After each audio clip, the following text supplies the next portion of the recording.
Hey, Big A, it's your day. And we've all come to celebrate, gathered here to praise you for your 90 years of life.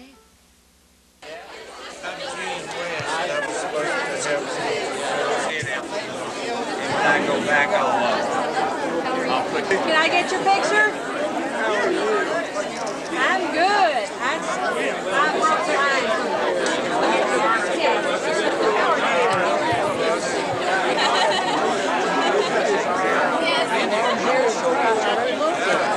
Good to see you.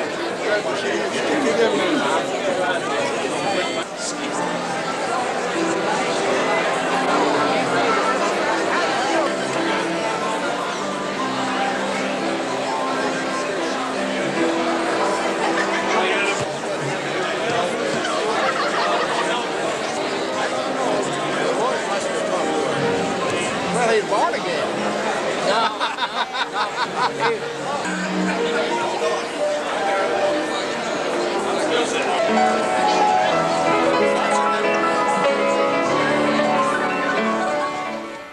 We have nearly 400 people here today for this party, and I'm well aware of the risk involved in trying to single out individuals to be recognized. But I am willing to take that chance because we're only going to really introduce 4 people from 4 groups.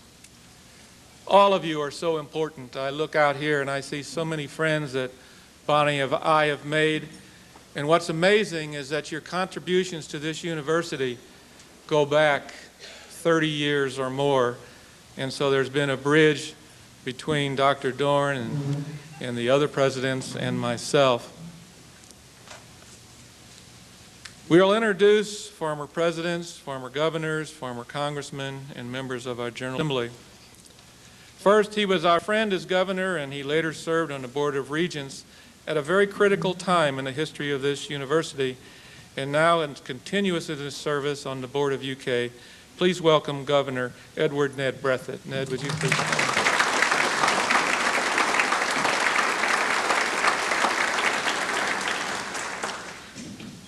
This man, and I haven't seen him, so I hope he's here. This man also helped us in many ways during his time in the governor's office, including the funding of the Folk Arts Center and Lappin Hall project. I was pleased to award him an honorary doctorate. Please welcome Governor and Mrs. Jones. I hope they're here. If they're going to be here. When they come, we're going to clap. Also a former governor who I've met a few times and also served on that board at a very critical time. Please, Governor Louis Nunn. Governor Nunn.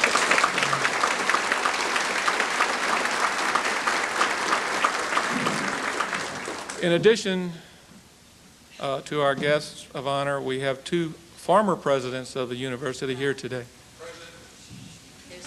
Well, Governor, I've introduced you, so they're going to clap while you find your seats. Right up here in front.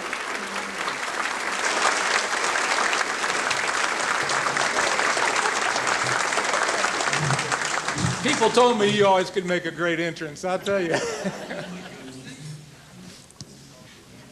Also here today, we have 2 former presidents. First, please give our welcome to President Emeritus and Mrs. Nelson Grody.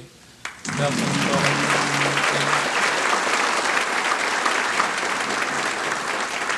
and also a very wise man that I seek counsel from time to time, President Emeritus and Mrs. A.D. Albright.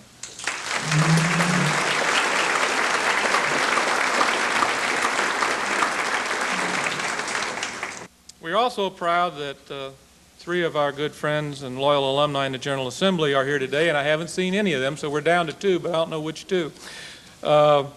John Will Stacy, there he is. Senator Blevins, Walter Blevins. John, Will, and Walter have citations that they would like to present to Dr. Doran at this time. I came to Moorhead from West Liberty, and met one of the greatest presidents that Morehead's ever had, one of the finest people that I ever had the opportunity to be around. And by this assembly of this crowd shows how special this gentleman is and his wife. Dr. Doran and I was the majority leader a few weeks back, and I'm going to have to ask for some help so I can get back in the majority. Louis, I'm not going to take your advice, join your party. I'm not going to do that. But it is an honor to be here today and to honor this great individual. I do have a citation from the Kentucky Senate. The Senate of the Commonwealth of Kentucky, to all to whom these presents shall come, greetings. Know ye that Adron Doran, born 1st 1909, is afforded sincere congratulations upon on this auspicious occasion of his 90th birthday. A former Speaker of the Kentucky House of Representatives and President Emeritus of Morehead State University, serving as President from April 1954 to December 1976. He is widely considered to be the father of modern-day Morehead State University and continues to support the university to this day. Though currently retired, this Church of Christ minister of 28 years is still actively lecturing, writing, researching, and occasionally preaching. I think that's preaching all the time, but they misprinted that there. In celebration of this memorial event, this honorable body joins with his lovely wife Manon in commending him for a life lived to the fullest and for the vitality of heart which has brought him thus far. Adron Doran to extended utmost birthday greetings on this notable day and on the motion of Senator Walter Blevins and Senator Robert Stivers, and signed by the President as President Larry Saunders. Congratulations.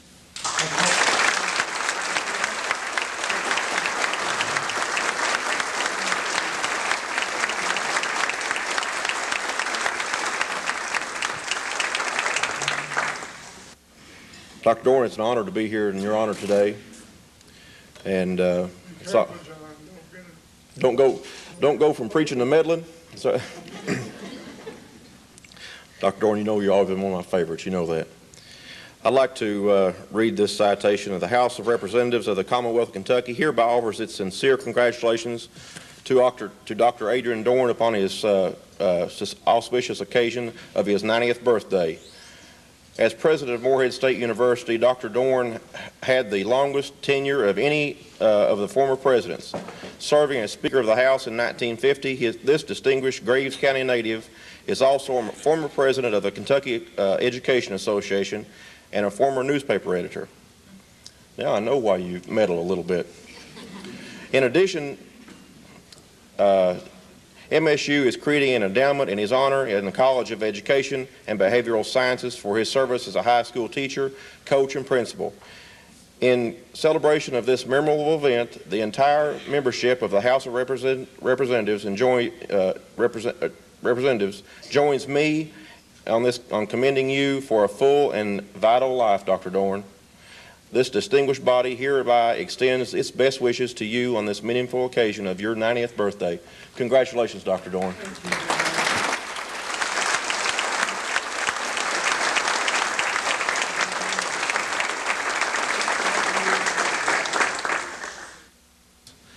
Seated up here beside me today is a woman who we've been married for 37 good years, and we've been married 37 years, so there were no bad ones. I consider her to be the consummate wife and mother and now grandmother. And I found out here in the last few weeks that she is an excellent, demanding nurse, my wife, Bonnie.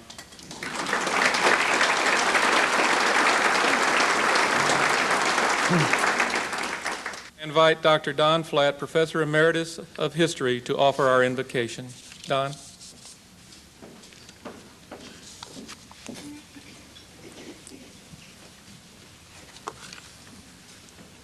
Let us bow.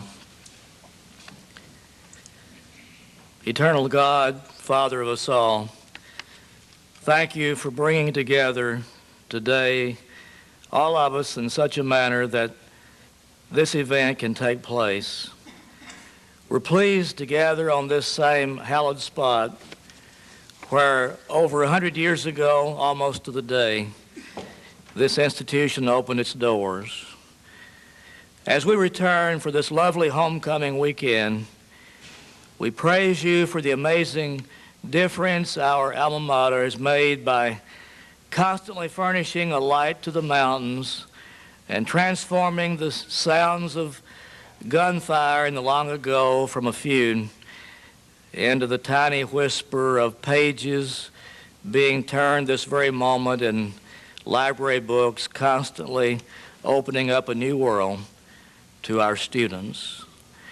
Thank you for the influence of one institution which has inspired countless young people to successful lives of service and wisdom, justice, and love. How wonderful to have as today's speakers three individuals whose lives more than adequately exemplify the success of our thousands of graduates. In a most special way, we're privileged to honor an individual, oh God, who, along with his gracious First Lady, took giant footsteps across the Commonwealth to lead this institution to many of its most glorious triumphs. Thank you for granting Dr. Doran a lifetime of willpower, culminating today in sufficient energy and determination to overcome the impossible in order not to miss this event. And how glorious to have on the program the woman who stood by his side as a helpmate to make decades of service to this institution possible. Thank you for enabling our present leader and our First Lady to bless us with their presence today in spite of adverse circumstances. Oh God, we're grateful that we can come here and honor you, this institution, and this wonderful couple today.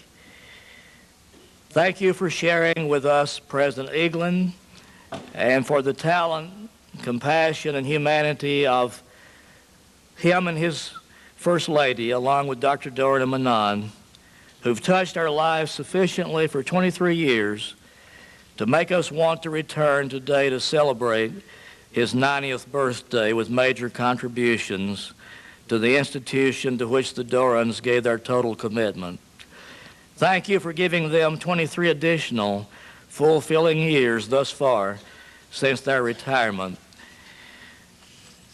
We realize that life is so uncertain. Sometimes it seems more so for some than for others. And please care for everyone here in such a manner that each one can return to celebrate AD 100.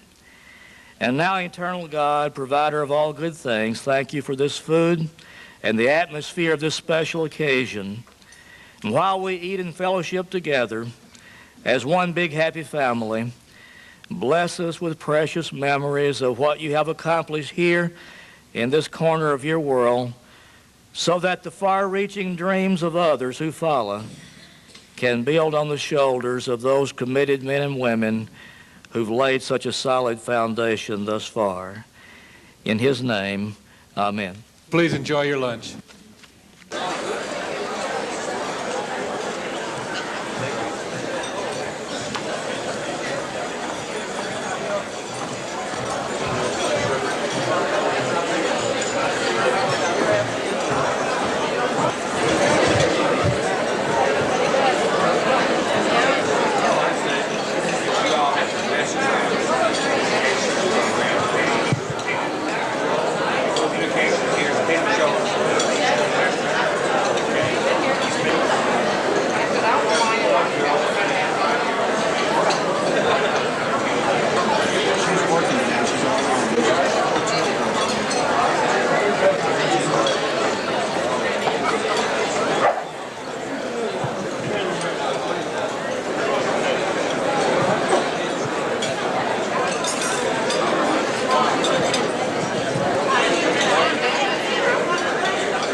dream that will need all the love you can give. Every day of your life,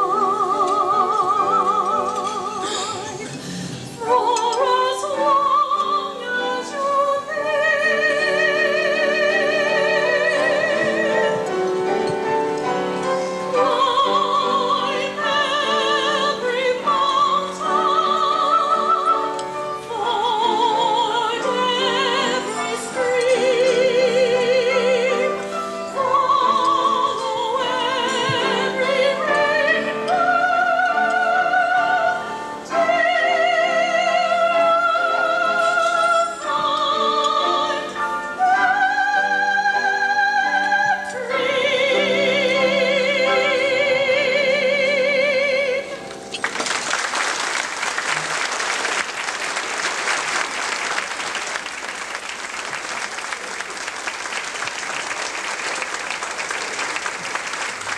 Nani, Dr. D, governors,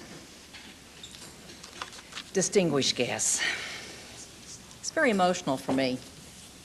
Moorhead's a very special place to me, and Nani and Adron are parents.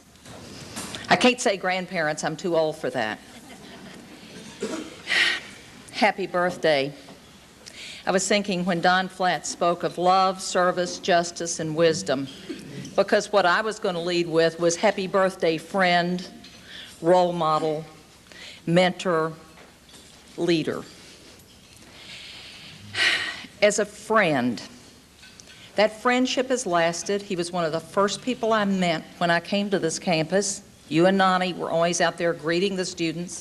I was transferring from UK, miserable at a big institution. My father said, I told you, you ought to go into a decent one like Moorhead. My father's mother and father are both Moorhead alums, too. And that friendship has continued to this minute through the annual Christmas events and the wonderful musicals, or when I'm walking into a post office in Lexington, I hear, Virginia? I know who it is. Role model. What you taught all of us, everything from posture to grooming, to above all, balance in life, the importance of family, the importance of community, the importance of commitment. And what a mentor you were. I mean, I don't know whether college presidents do this today or not, but I stopped by. Dr. Doran called me into his office sometime during my senior year. And he said, you know, Jenny, you better remember one thing. The IQ is important. He said, but of all the Qs that you better remember most, it's the gratitude quotient, the GQ. He said, that'll hold you in better stead. He said, there are more smart people, more talented people who don't know how to say thank you. He said, if you'll remember to say thank you, it will set you apart as a human being in most walks of life. And that's probably the most important. It's the advice of all the advice, and boy, people give me advice because I need it, that I've ever gotten. That was probably the most valuable. And as a leader, Dr. Doran, you know, I get so amused. Think what you will about the press. There is this hot thing now called civic journalism. They suddenly discovered that you need to be involved in the community to write about it. Old-fashioned newspaper publishers have known that for years, but we forgot it for a few years in this country. As a leader, you were a civic leader. You raised money for the St. Clair. I mean, you were in every civic club in town. You ran the university.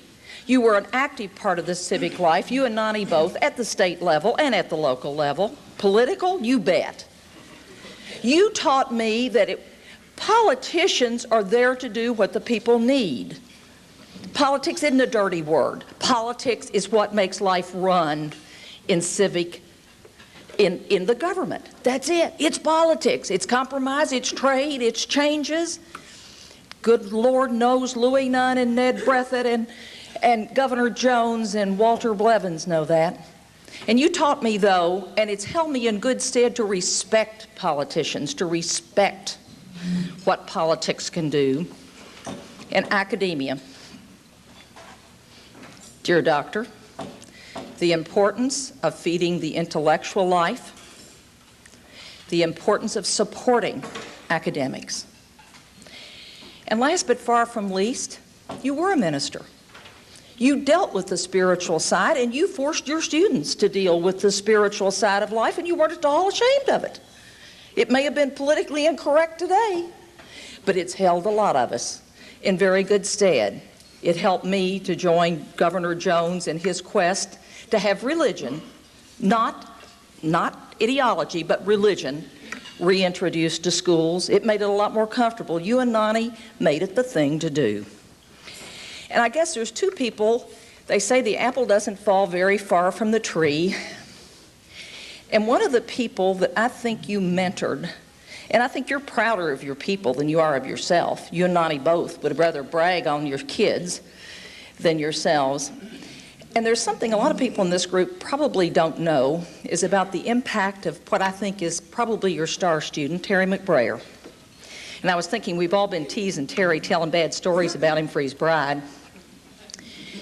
But the honest fact of the matter was, and this was a kind of integrity, and I have to believe Terry learned it from you. I don't know his family, but I believe he learned it from you. When I took over KET, we were not doing much public affairs programming. Comment on Kentucky was it. We were not doing election night coverage. We were really not into contemporary life. Did a lot on history, a lot on music, a lot on culture. Terry really insisted, and thanks to Terry, we have election night coverage that is the premier one in the state. The commercial stations all work with us. The other thing we have is several public affairs programs, but the mark of that man who had sufficient political power to do whatever he wanted to do, no matter how insulated we were with one of the top politicians in the state as our board chairman, he had a pretty free rein, and you know what? He didn't use it. Never once. And I thought he had to have learned that from Adron Doran. He gave us leadership, and he fought with us to get more on the air involving civic and public life. But he drew that line between programming and outside influence tighter than any chairman before or since, and it set the pace. And it has made you know about academic freedom. Terry McBrayer set the tone for editorial independence and editorial integrity in a way that Lynn Press believed it and felt it deeply. I'm not saying it hadn't been there before, but never had a chairman taken it on as a cause to set it. And I think you all take credit for that. And for you do mighty nice work as I look out over this group. Very special work, and last but far from least about what I want to thank you for, because I am a landowner in this region, and that's creating the middle class.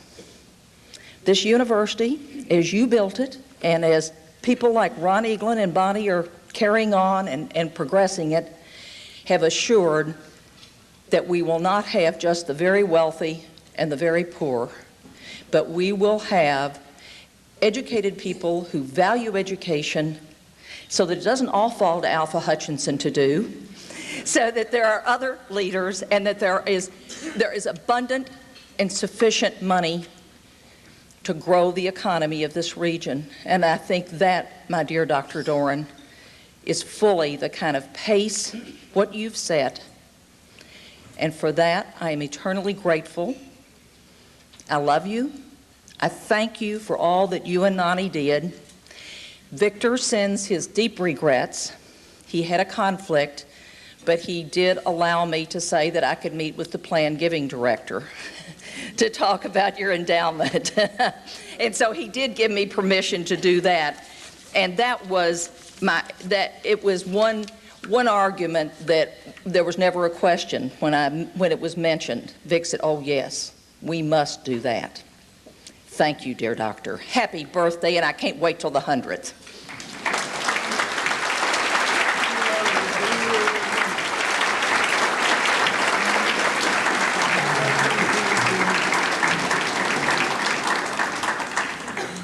Thank you, Jenny.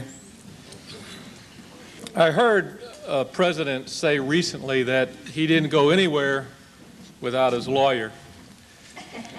And today I'm following that advice. Please welcome Terry McBrayer.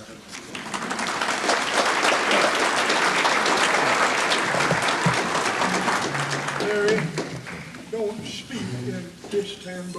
All right. Dr. Eaglin, thank you, and Jenny, thank you for those very warm, kind remarks. I am delighted to be here. I've got to say very quickly that Jenny and I had a little different experiences with Dr. Doran when he was president. He called me into his office also many times, but it wasn't to teach me to say thank you.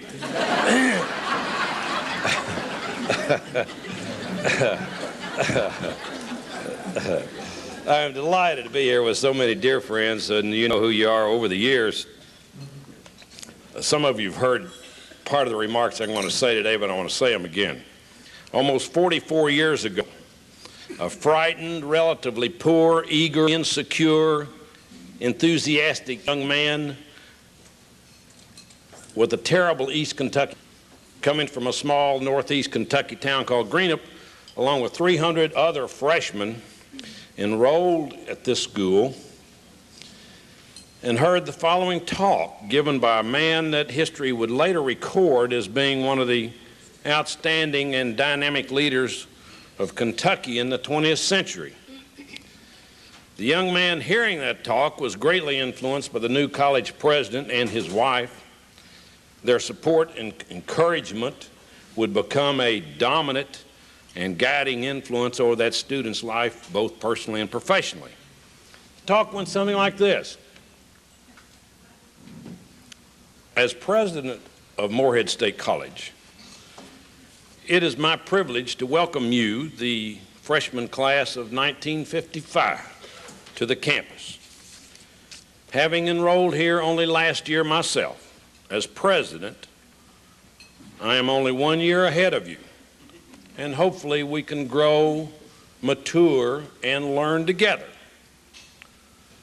Joining me in extending the hand of fellowship as you become part of our campus community is my roommate, Manon.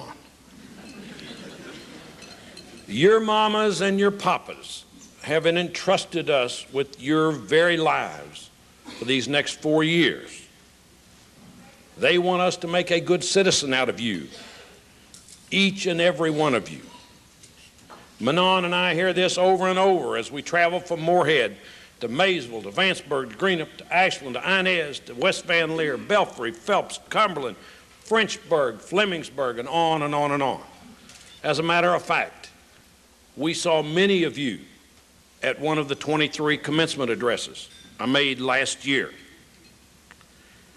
Your parents told me they had some rules for you at home. Well, we have some rules for you here. So as you begin this new year, this venture into the unknown, you should be aware that you are expected to stay away from Clack Mountain, the clock, and the drive around. Dean Lappin and I would like to be able to tell the boys from the girls. So you boys are not expected to wear that long, unattractive hair. Cultured young gentlemen always wear socks. And as Dean Roger Wilson will tell you later on this morning, don't let me catch you throwing your beer cans on the boulevard. One more thing about rules. This is our college, and these are our rules. When you get your college, you can have your rules.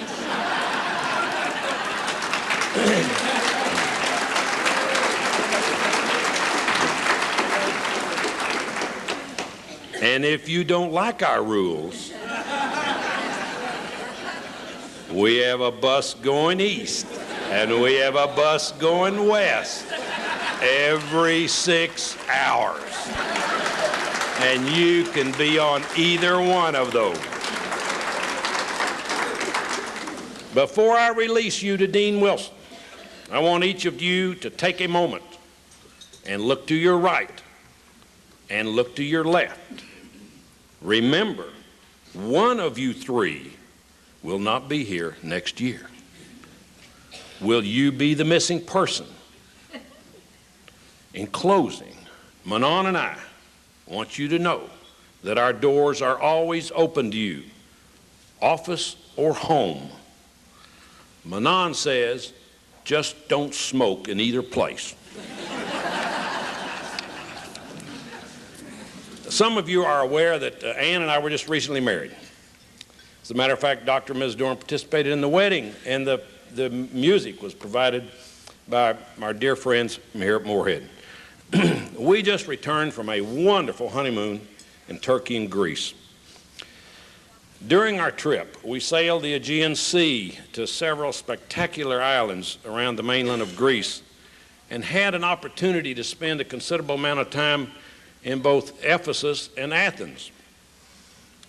Visiting these ancient places truly makes a person reflect on the history of man and his accomplishments in this world.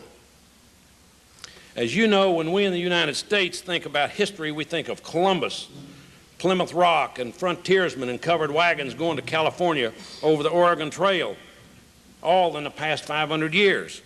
Ephesus was settled in 2000 BC. The ruins of both places are overwhelming. St. John, the writer of the Gospel and the book of Revelation in the New Testament, lived, died, and was buried there. The hillside theater there provokes memories of Paul, who lived in Ephesus and preached there on many occasions. In Athens, the sacred rock of the Acropolis dominates the landscape, and it dominates all the modern architectural imitations that have followed. The limestone foundations of the Parthenon rise from the highest point on the rock of the Acropolis, and nearby is Mars Hill, where Paul first preached Christianity to the Athenians.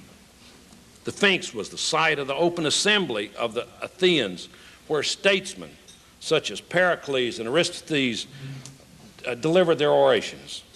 My mother reminded me that Jesse Stewart wrote a book entitled Dandelions on the Acropolis. And she said that when she was there several years ago, she actually found a dandelion on the Parthenon. I had my own unique experience as I walked across the ruins at Ephesus and the Parthenon.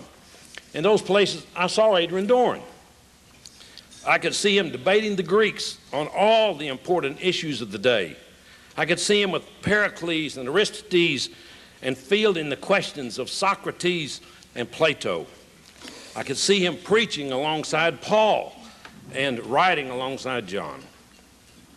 There is no doubt in my mind that regardless of the decade or the era, Adron Doran would stand side by side with those who have influenced political philosophy and religion for all Western civilization. Dr. Doran is truly a man for all ages, and it is an honor for me to participate today. Thank you very much.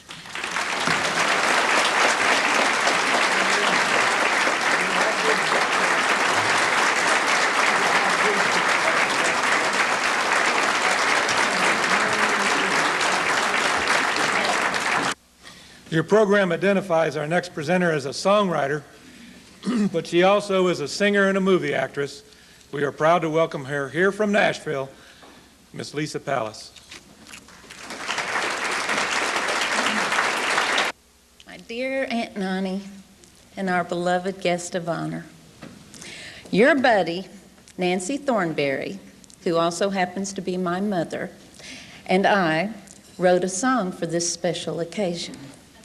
She wishes she could be here with you today, but you know that she's here in song and in spirit. Now, Unc, you have followed many callings in your life.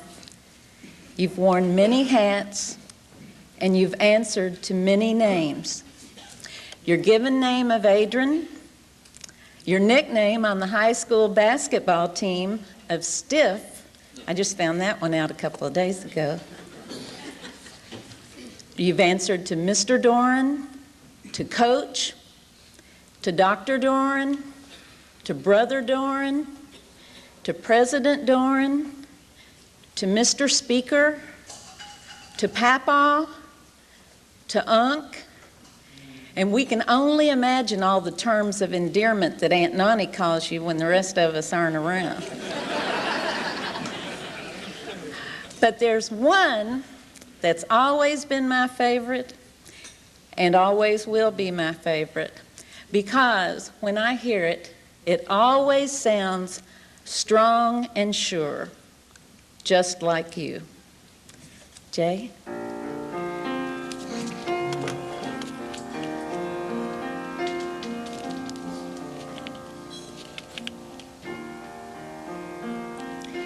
Hey, Big A, it's your day.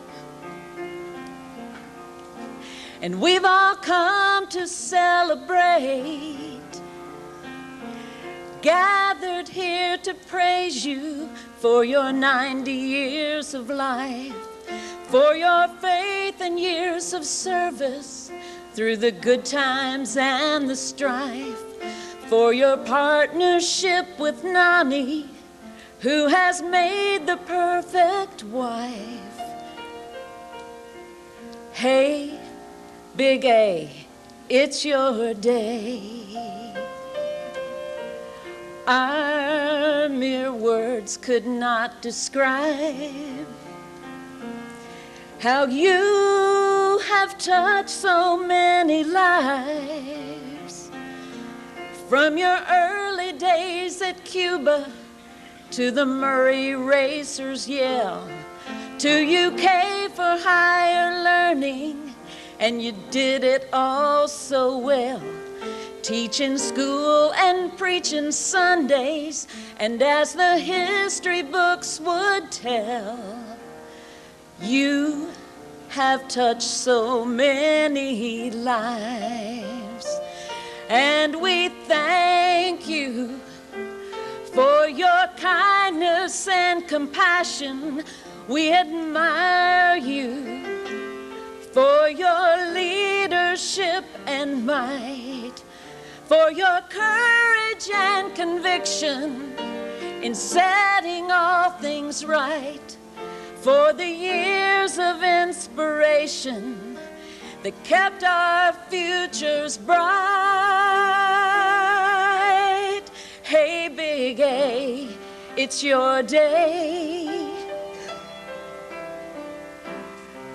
And we wish for you the best. May the millennium treat you kindly with wondrous things in store. Kentucky needs your greatness for at least a decade more. We love you and we honor you beyond the highest score. Hey, Big A, it's your day. Everybody. Hey, Big A, it's your day.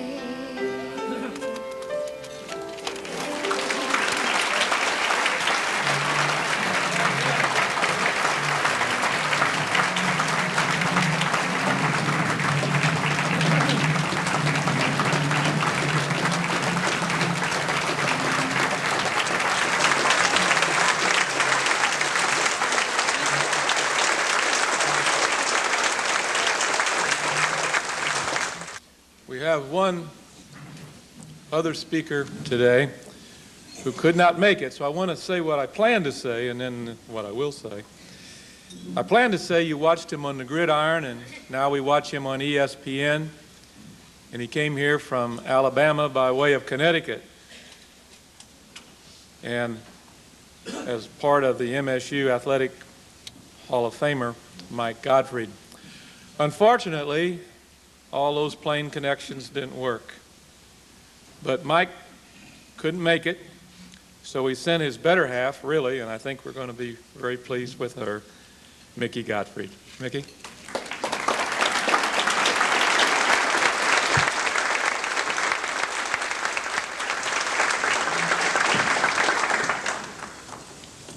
Thank you very much, Dr. Eklund, Mrs. Eklund, and Dr. Doran and Manon.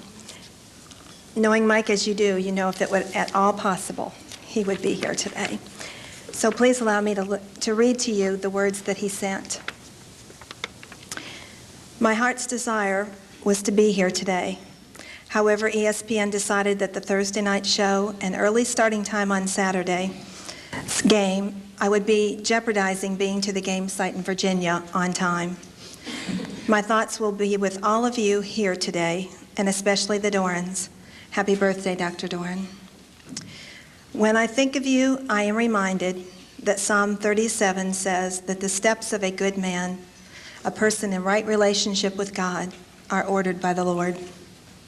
Dr. Doran, you and Manon, your steps have been ordered, and you have been great role models for all the students and teachers that walk through Moorhead. You have touched so many people with your life. When I went through the Catholic school in Crestline, Ohio, I was taught, live a life of honesty, be humble, represent the Lord in everything you do. Live a life so that when it ends, on the moment you meet God, you will hear these words, well done, my son. I say this to you, Dr. Doran. Thank you from the bottom of my heart for all you have done for so many of us. Thank you for your leadership, your strength, and for being a role model as a husband, as an educator, as a friend, as a mentor, and most importantly, as a godly man. I have been blessed by having you in my life. I love you. And I know that it will be said to you, well done, my good and faithful servant. Thank you, Dr. Doran and Manon, and happy birthday.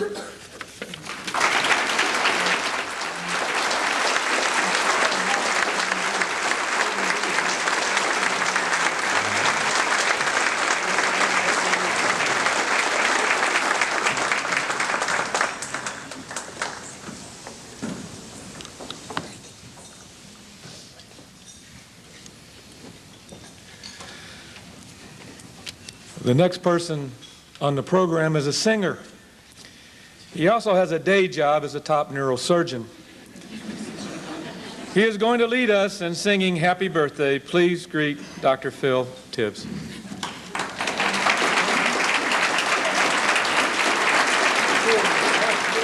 Are you ready for this? I'm a newcomer to the family of people who love and admire the Dorans, and although I've been coming to Moorhead for a couple of times a month for 20 years up at the Cape Run Clinic representing the University of Kentucky, and although I've treated many people in this community, many of whom I see out there today, I hadn't had the privilege of meeting Dr. Doran until he himself was ill 2 years ago, actually last year about this time, when he had sciatica and a pinched nerve and a weak leg, and you get to know a person pretty well when they're sick and how they handle adversity, and I have to say that he handled it very well, and not only then a year ago, but recently. A year ago I was making rounds, and Manon had told me that it was his birthday coming up, his 89th birthday, and we arranged for a cake to be delivered, and we had some flowers delivered, and of course he had lots of friends, and I was making rounds, and he was in the bathroom when I were making rounds, so Manon and I winked at each other, and we went into the bathroom, and there he was standing in his pajamas with a fresh scar on his back, and we sang a lusty happy birthday, which he enjoyed immensely then and has talked about. Well, this year, unfortunately, as you know, Dr. Doran was ill, and this event had to be delayed, and he again showed a lot of heroism, the same type of attitude that I now know he brought to all of the endeavors that he tackled in his life, and he is, despite this hip fracture, he's rehabilitating himself and just looks marvelous, same guy. But this year I wasn't able to be at at your room the day of the birthday, so I've been to Moorhead all day, and I had a recruiting dinner for a new faculty member, and I said to myself as I was running into the restaurant about 8 o'clock at night, I haven't sang my song to Dr. Doran. So I got out my cell phone. In the middle of the parking lot, there must have been 20 people standing around me. I sang happy birthday. They all thought I was nuts, which I probably am. But I've been privileged to meet two of the absolute finest people I've ever met. And as a couple, you can see how much each member of a marriage can mean to each other. And I love you. My wife Trudy is here. She loves you as well. And I want to lead a round of happy birthday. And I want to tell you, I don't want any wimpy, limp versions of happy birthday. What I want is a lusty, robust version that will set the occasion and reflect the service that Dr. Doran has been to you all. So can we have a little arpeggio there from the piano? Ready? Oh, come on. Happy birthday. Happy birthday to you. Happy birthday, Dr. Doran. Happy birthday to you. Wonderful.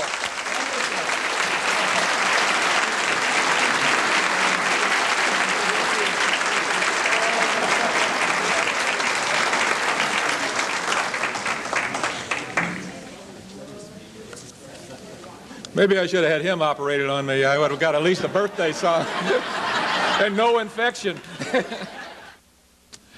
You've heard good things about our honoree from this podium, and you've probably read all those wonderful birthday messages in the program, including one from Ted Kennedy that didn't actually get in. And it might have been given out separately, I don't know, but he wrote a beautiful letter to Adron.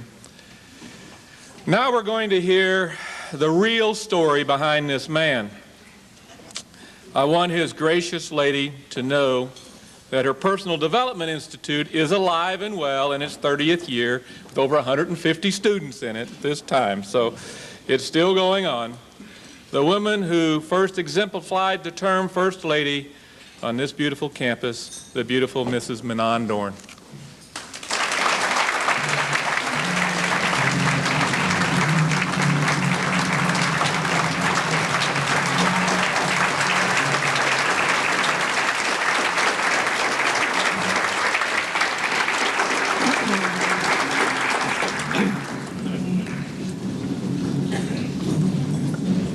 Thank you, President Eaglin, Bonnie.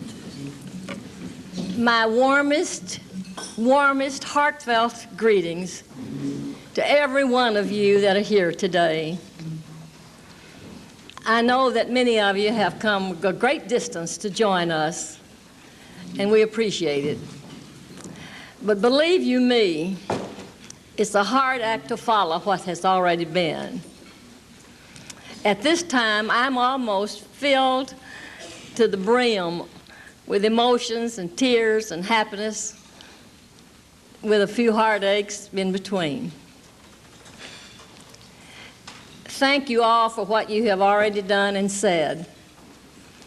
It would be just a plenty if I didn't say anything. But one of my dear friends, one of my dearest friends, when I was talking to her about that, Keith had told me about the last minute that I was expected to say something or do something. And I said, Keith, I can't. I just can't this time. He said, you have to. So yesterday afternoon, I jotted down a few little things that I thought I might say. And I read them over the phone to a friend of mine, a very, very good friend, that would tell me exactly what she thinks. And she said, Nani, that's just great. Read what you've written. If you don't, you'll ramble. And says, what you have written sounds really good, and I think it's better than what you'd ramble. So I'm going to read what I jotted down, lest I do what my friend said I might do. My A, from 1931 to 1999. Oh, why did those years go so quickly? And where did they go? A and I have been partners and in love for lo these short 68 years. We are blessed, so blessed, to still have each other. We have known and always practiced the importance of couplehood. We have learned each other's limitations. We've learned to live with each other's idiosyncrasies and accept them. Our relationship has always been exceptionally, especially strong. We've been partners. We're grateful, so grateful, for having this long life together. And during this period, having the opportunity to amass a multitude of friends represented here today. Thank you for being here. Yes, A and I are drinking from the saucer because our cup is running over. Paraphrasing a card that A received during this convalescent period sort of expresses both of our sentiments. It says, "We still find each day too short for all the thoughts we want to think, all the walks we want to take, all the books we want to read, and all the friends we want to see." Unquote. We thank God for His love in abundance that brightens our lives with countless blessings, like having this beautiful occasion today provided for us. Thank you, Bonnie and Ronnie, and all of the staff that made it possible. My A from 1931 to 1999, I rely on A and have always for just about everything, even for my basic nourishment activity. I guess if I were not married to him, I probably would put a vending machine in the kitchen and I'd live on hot dogs and potato chips. But I try to feed him nourishing food. A has always seemed not to know the meaning of fear or depression. He always seems unafraid and strong and sort of hard-headed sometimes. But he has the answers, and most of the time they're right. Sometimes they're not the ones I would have given, or at least not in the manner in which I would have given them, but he did get his point across. But bless his heart, he's always been able to soar above trivia. He's learned the difference between trivia and importance, and I haven't. I still dwell on trivia. And up till a few weeks ago, he dwelt on the important, but now I'm doing trivia and the important too.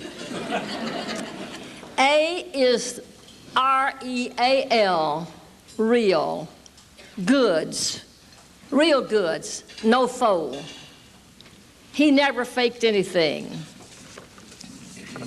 A and I we are both trying hard to accept and realize that with aging, we have to expect and face up to certain physical deterioration, lifestyle changes, maybe even humiliating, a bit demoralizing at times. However, as we journey down the road, it can be made more enjoyable and more interesting if we take a day at a time and go with the flow and try to let go of our regrets and try to sorrow less of our aging and physical changes. We will always be mindful and grateful, never forgetting all the blessings that have crowned our days. Yes, Jenny, gratitude. Despite some setbacks, despite some hardships, I have always known that love, laughter, friendship, and godliness brings us and helps us keep closer to one another. Now, your birthday greeting, to my precious husband on his special day, and he better be listening to me instead of writing his speech. To my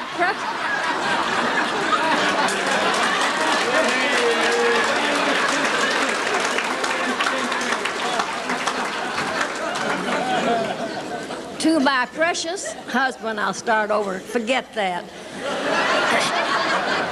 On his special day with all my love. Listen, here it is.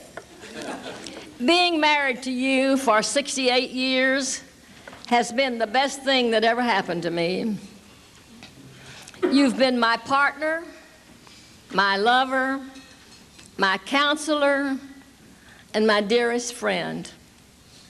Knowing that I have your love lets me face life's challenges secure in the knowledge that I have someone special who thinks about me, who supports me, and cares for me more deeply than anyone else.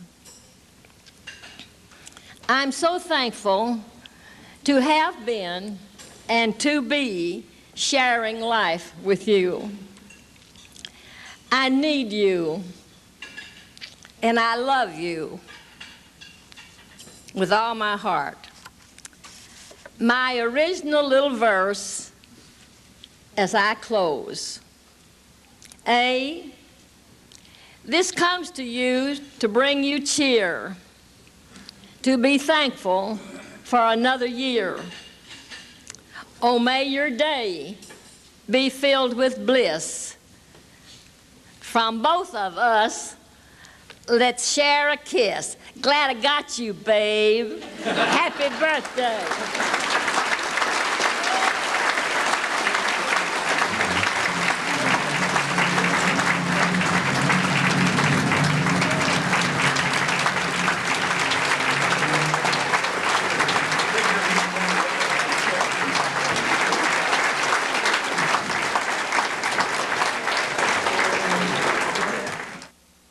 I thought Bonnie was the only person to say, now listen.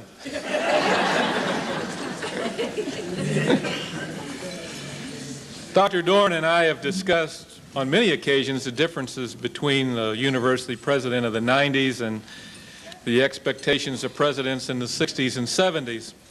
There are great commonalities, but there certainly are some distances. This institution was very fortunate to have this man as its president at the right time to bring understanding to the journalism and vital importance of regional universities.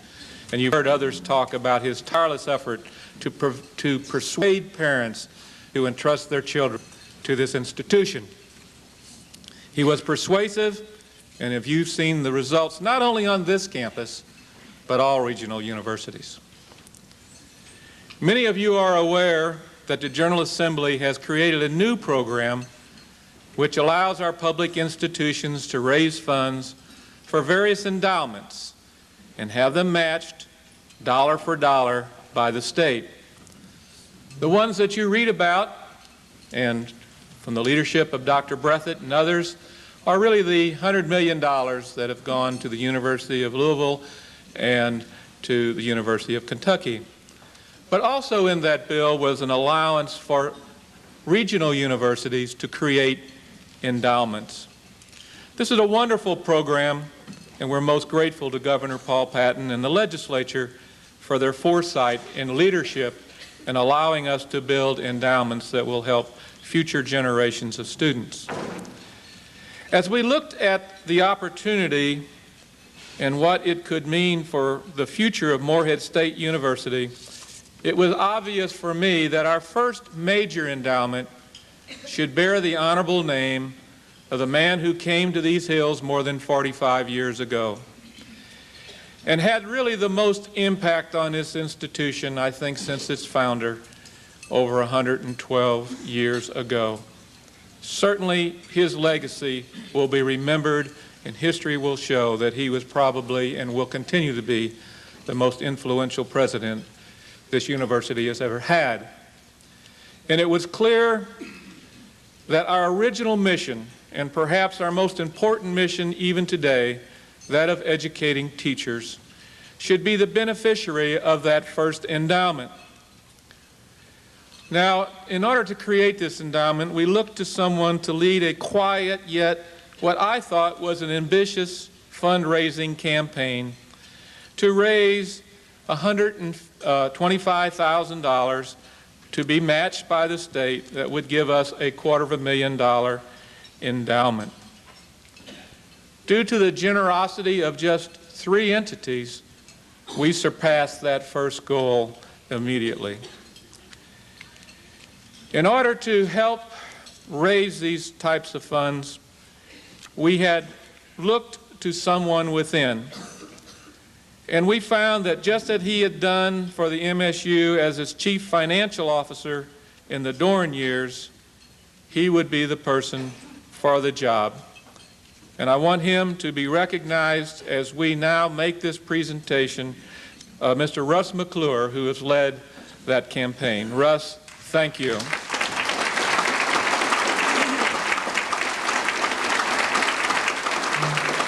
Now, before he turns this check around, we couldn't keep up because donations came in when we first had the check printed, and I don't even know what the final amount is. So I'm going to hold it, and we're going to be dramatic here. We're going to write the number on this check. Well, no, we're going to be dramatic. We'll go down there. We're going to get down here. We're going to be real dramatic. Okay. Well, Dr. Doran, before I go down away from the mic. Well, let me carry that. Wait. Dr. Doran, it's not for you to keep, but as one of your children, and Brucine is one of your children, and all these children out here, and on behalf of them, we were pleased to honor you, and let me revise this, to $530,000. Oh.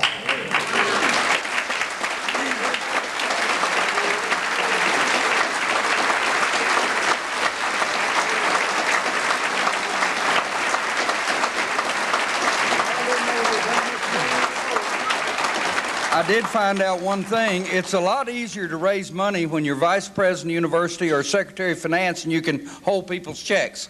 So I lost the leverage of being able to do that, but thank you all for participating. Bye.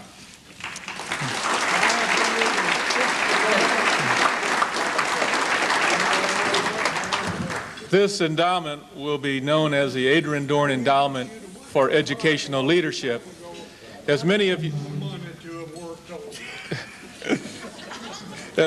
you know, Morehead State University has taken the leadership in looking at our teacher education program to make it right, as we should say, for the new millennium. And some 50 faculty members are working very hard moving us in that direction. And this particular endowment, I think, is appropriately named for the right person because it will provide the types of funds to ensure that we can complete the job of improving and continuing to improve education in our region. The gifts and pledges came, as I said, faster, and I am so pleased. I don't know if you heard the amount. It was $530,000. Happy birthday, Mr. President.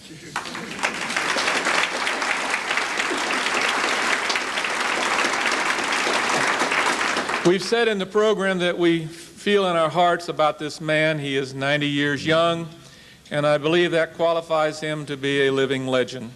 I give you President Emeritus Adron Doran.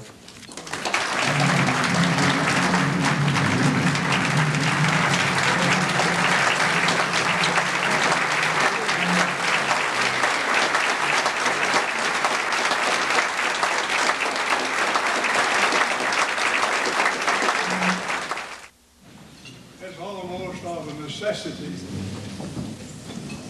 that I sit at the table today instead of standing at the podium. And if you can hear me in the audience, I'll sit here.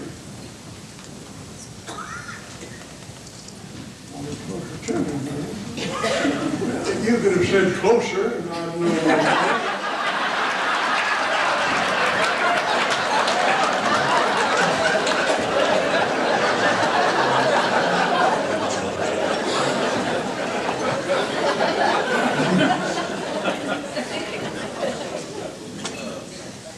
You know, this check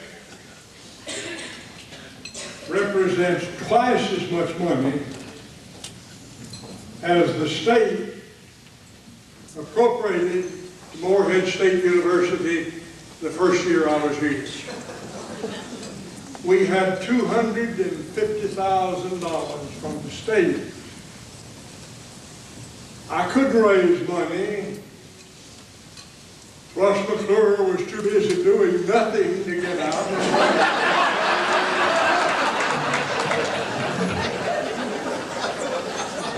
And we suffered through those days the best we could. My friends, this is the most astonishing and astounding and moving thing that I have ever known to happen to anybody, and certainly to happen to me. When the Horatio Alger Committee gave me an award at the Horatio, or at the, the Waldorf Astoria Hotel in New York a few years ago, it represented an individual who had come from rags to riches. I said then, I suppose I'm the first one who's ever received this award that's still in rags.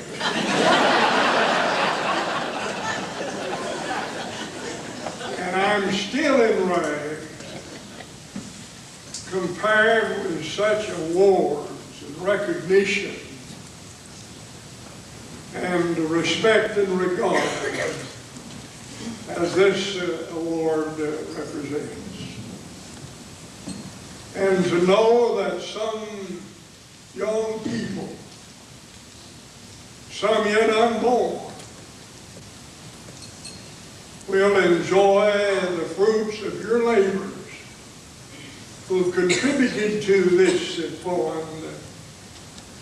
When you come to Morehead State University to study under the established leadership program. And if anybody could say anything about me that would be pleasing beyond expression, it would be that he was a pretty good leader. I didn't follow very well. But I knew where we were going, and I knew what it took to get there. And I knew where to go to get some of the things that were necessary to put us there. And I appreciate your recognition of that. Now, I've made a lot of speeches in this room. A lot of speeches on this campus. Some of them have been misquoted today.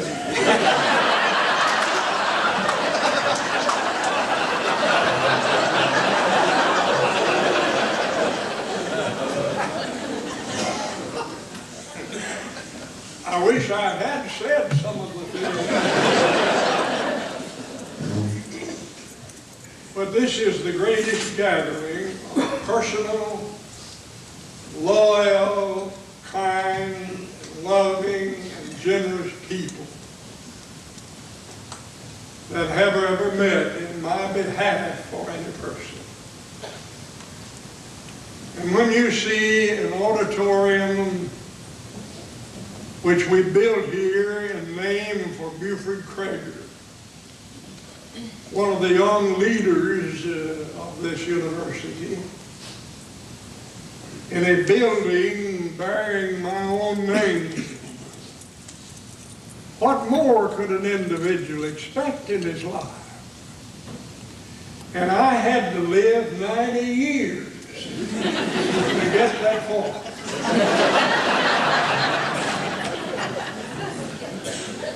But I wouldn't throw one of those years away, because it has meant so much to me. And so you are friends, you are relatives, you are Kentuckians, you are Americans all. Now the reason I'm not speaking any better than I am today, because beginning with Dr. Tibbs, on the 25th day of August, 1998, I have had 4 anesthesias, and I have had 4 water holes run down my throat. I did not know then, I do not know why now. But I have not recovered from them, I'll tell you, in the fullest. One of the interesting things about that you'll be interested in, when Dr. Tibbs operated on me for spinal stenosis and for relief from a serious pinching of the sciatica nerve, he said, I haven't done enough to him. I don't know anything else to do to him. Let's see if we can get a catheter in his bladder.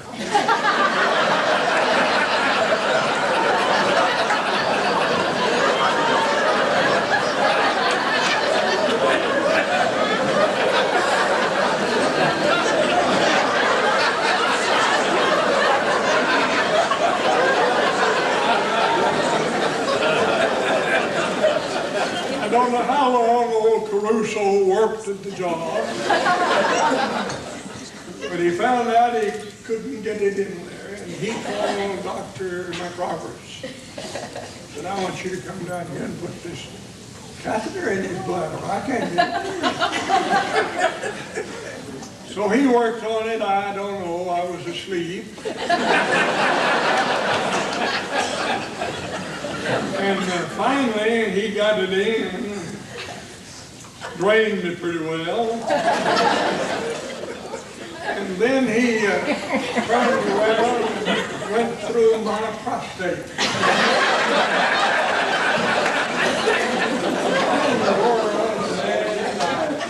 I was flat on his back.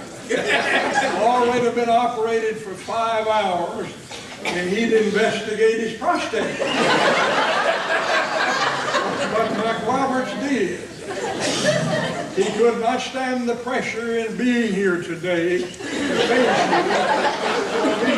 But he found it full of cancer cells and got them all out, and thank God I'm well of that. He later found a former operation had caused scar tissue. He went back in there the 3rd time and took the scar tissue out. And then I was foolish enough to fall off of the sidewalk downtown in Lexington, where I had gone to the county court clerk, ironically, to get a tag that showed I could park in a restricted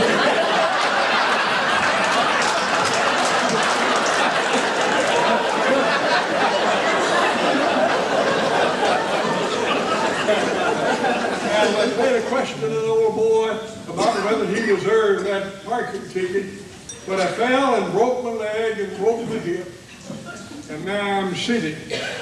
I lay for a long time. I'm now sitting, and it won't be long until I'll be walking again. But the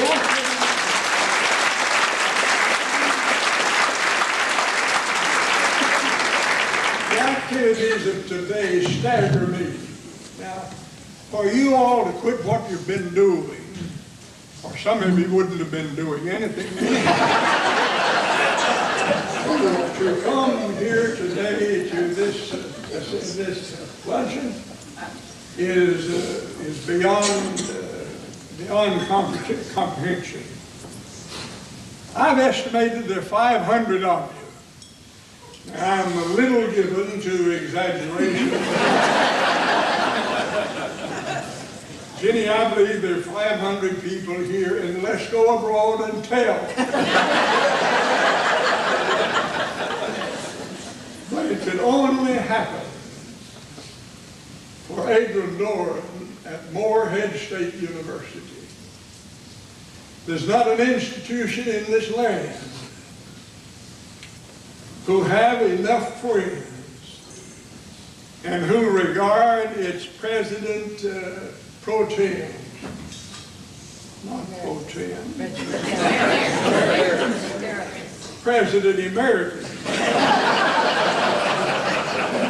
That's one thing that's still wrong with me. I can't remember words that I ought to remember, and I remember words that I ought not to remember.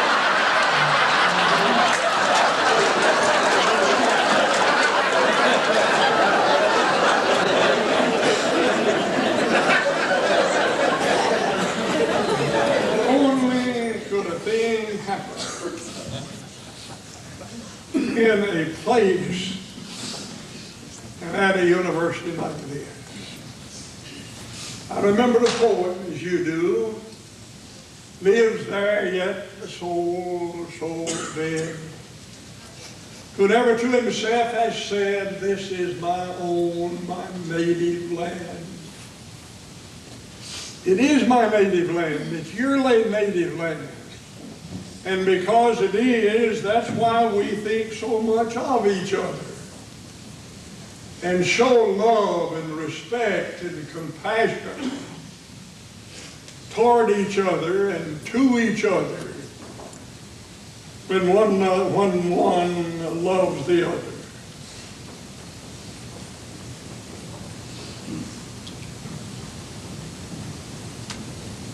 There are dear friends from all over the land here today. I want to take the opportunity to mention some of them. I can't get to all of you because you're all as important as the others. But I suppose Patsy and Mark Whitson have come the farthest from California. Anybody farther than California? Well, you'll drown if you go any farther than that.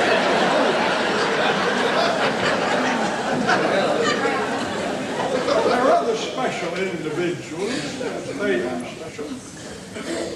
Our family sitting at this table are Troy Burgess, Joe McLean, and his wife Jenny, and Ann Davis McLean. She's new to us because she's new in the family, and I ponder a little. And Ann and Harold Doran. These are our nieces and nephews, and these are our cousins, but we don't know the difference in them. They're so binding and loving to us. Then besides this family, there are two other families that I want you to look at. One of them is the Citizen Bank here at this table and over at another table. They are as dearly to us as our own family is dearly to us.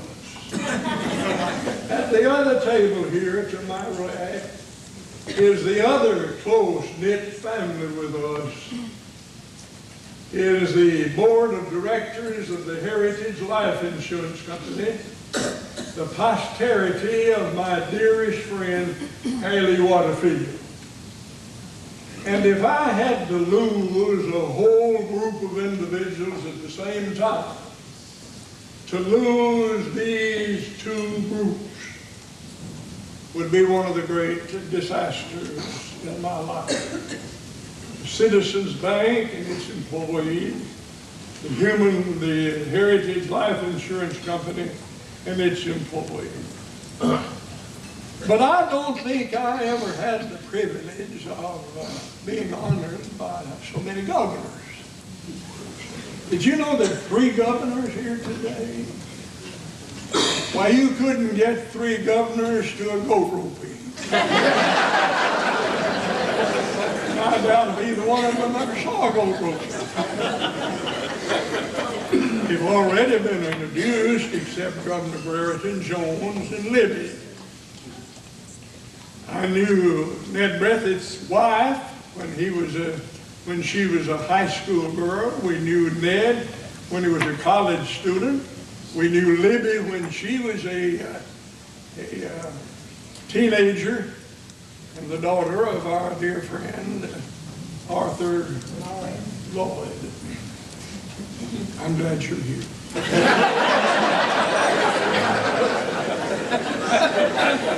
Louie and Ned came to see me the other afternoon. When those two come at the same time, it's hard as the dickens to tell what you're in for. Oh, it was a delightful hour they spent with us. We talked about everything, and they reviewed things that were impressions of theirs, of me, that I didn't know they even knew, let alone were impressed. But when they got ready to leave, I said, now I want both of you to be at Moorhead on the 15th of October. Louis said, I'm going to be there. Ned said, oh, I've got an appointment as chairman of some great organization of international affairs, and I must go there.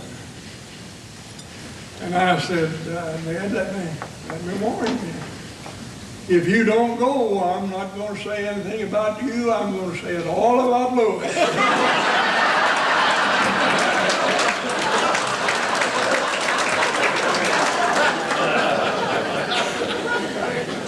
He said, I'm going to cancel that appointment. But they were dear friends of mine when I was president here for 23 years. I miss Brereton. He came on late. But he picked up some of the footprints along the way that others had made and made himself. He was a great governor, too. There are representative senators in the audience. There is a former president and his wife here. This constitutes confidence, high regard, deep respect that I have for you. You love me, and I love you.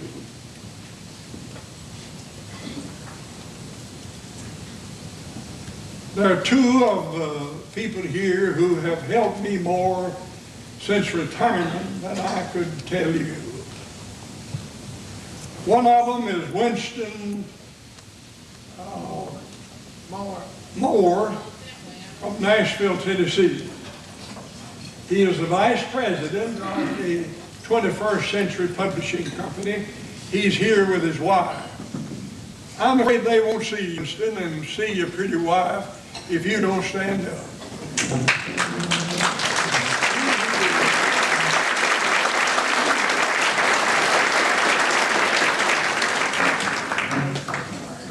He published my latest book on the restoration of Christianity and did it as a labor of love. Make any money out of it? Sure, I didn't want to.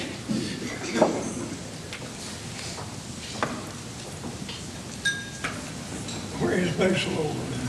Yeah. Basil Overton and his wife Marge. Basil is the editor and publisher of the World Evangelist in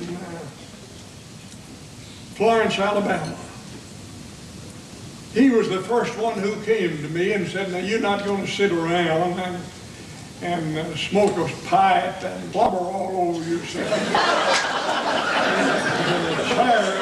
in a rocking chair. I don't have anything else to do, don't know anything else to do. He said, I want to add you to my staff, and I want you to start research and writing and lectures on the American Restoration Movement. I did that 23 years ago, and he's published everything I've written and then influenced some others to do. Marge, you and Basil stand up and take a greeting of this fine man.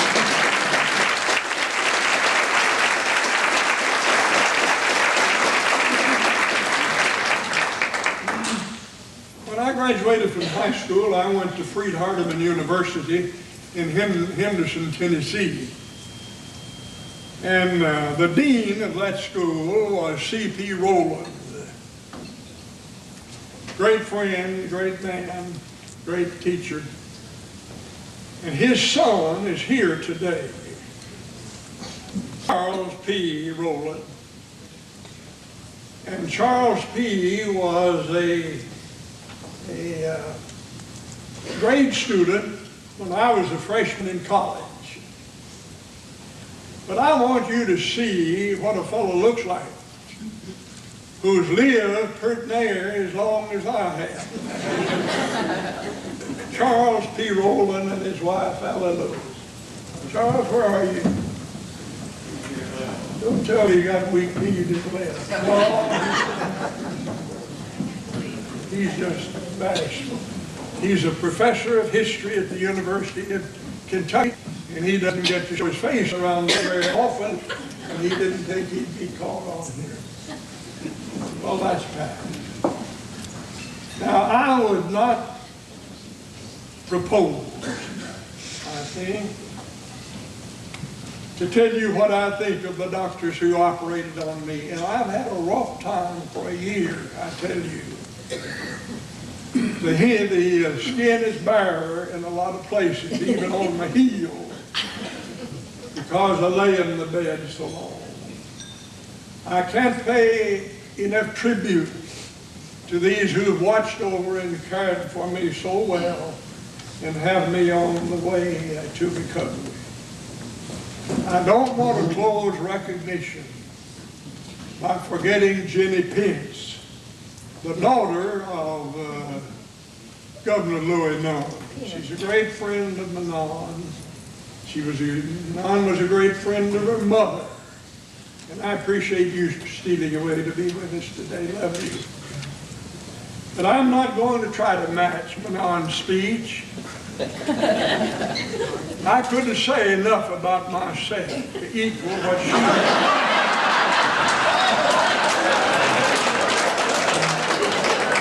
By the way, Glenn, I didn't know that much about her. I didn't know that much about myself. But really, when we get home, pull off our shoes, sit in our easy chair, and I'm going to ask her to read that thing to me again.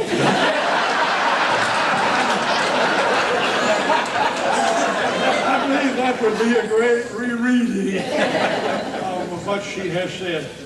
But what I would say about Manon, you already know. And if I said something contradictory to what you know, you'd all rise up with one voice, booing me for doing it. And I could not strengthen your regard and your respect and your devotion to her for what she has already done and what you know that I have known that she has done for me. And let it be that all of the people who have stood by me, hand in hand and shoulder and step by step, has been my beloved Manon in all of the way. She was my classmate in Murray State University. She became my roommate while we were still in college. But let me hasten some of you people that before she became my roommate, we got married. That's what everybody else ought to do before you start looking. Well, that's another story.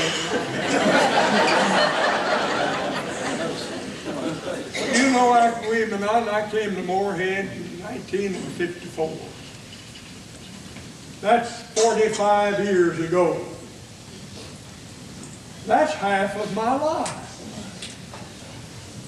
Half of the 90 years that I've lived, we have spent on the campus are connected directly through the good graces of Ron and Bonnie Eaglin with this great institution. I don't know of one that I could have chosen that would have been better. But our arrival on this campus 45 years ago, by the way of a little two-lane road, Highway 60 that came in here, was not very discouraging, I tell you. And as I look back on it, I almost weep that we had decided to dedicate our lives to as deeply depressed and deprived an underdeveloped institution as this one was within an Appalachian region bearing the same kind of marks. But we rolled up our sleeves, as Barrington Jones said when he was running for governor, and went to work. We worked hard, you worked hard. I didn't have Terry in my office and as many times as it sounds. Many times he was there, he was helping me organize the students of this university to make a good college. All of those things have modified themselves. There were 800 students here that day. There were 8,000 students when we pulled up and retired and left the campus. But I want to say to you, we worked hard to do what we did here. You worked hard to help us do it. But I want to tell you, you need not be afraid of Ronald Eaglin and Bonnie Eaglin in continuing this university at the very highest level that you'll help them go.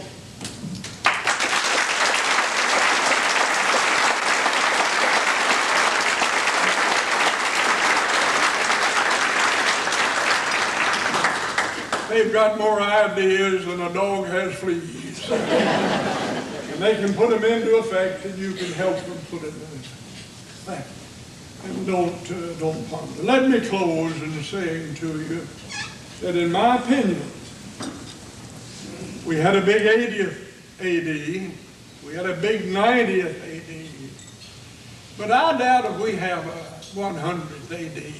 Keith Capers says he's planning for it, but I think he's just wishful thinking. I expect this will be the last big meeting, the big revival, the big evangelist gathering that I will be the central part of until the last ties are broken and the last arrangements to depart this life have been made. And we come to the time in which you'll make a big to-do, won't you, over my demise?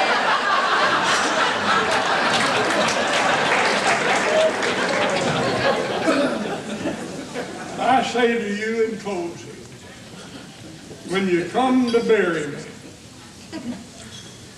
tuck me to sleep in my old Tucky home. Cover me with skies so blue. Leave me there alone. Let the sun kiss my cheeks. Like the kisses I've been missing since my mama left us. Tuck me to sleep in my old Tucky home. Let me lay there, stay there, never more to roam. Your prayers have been a greater influence than you realize. Some of you did not know that you knew me when you called on him. Some of them didn't know you when you called on him. You had to explain calling on him. I say now, we haven't bothered you much in our praying in the past. And we wouldn't bother you now. But old Doran's an awful sick man, and he needs your help. And you called on him, and he did. And I want to thank you for it. And I want you to thank one another for it. And I want you to keep on loving one another and keep on letting me love you until you do tuck me to sleep in my old Tucky home. Thank you.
That's what you are. Unforgettable, though near or far.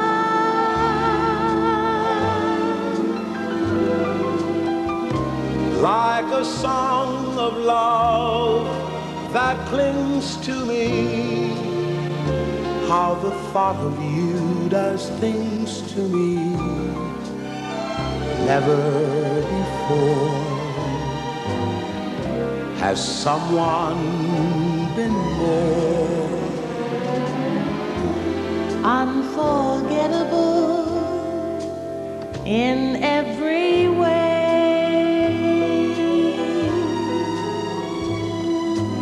and forevermore. and forevermore. That's how you'll stay. That's how you'll stay.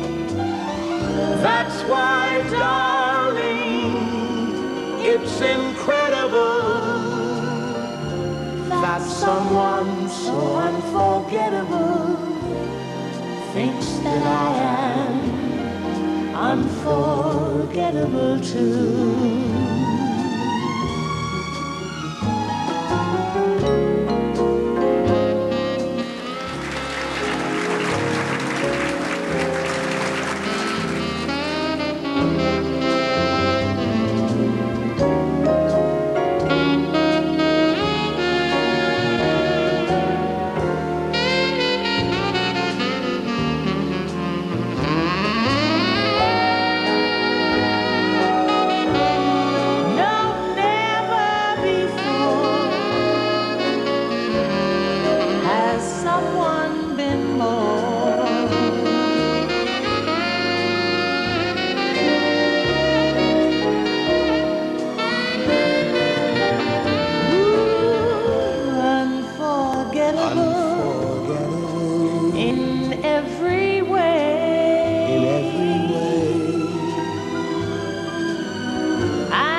That's why, darling, it's incredible that someone so unforgettable thinks that I am unforgettable too. From both of us, let's share a kiss. Glad I got you, babe. Happy birthday.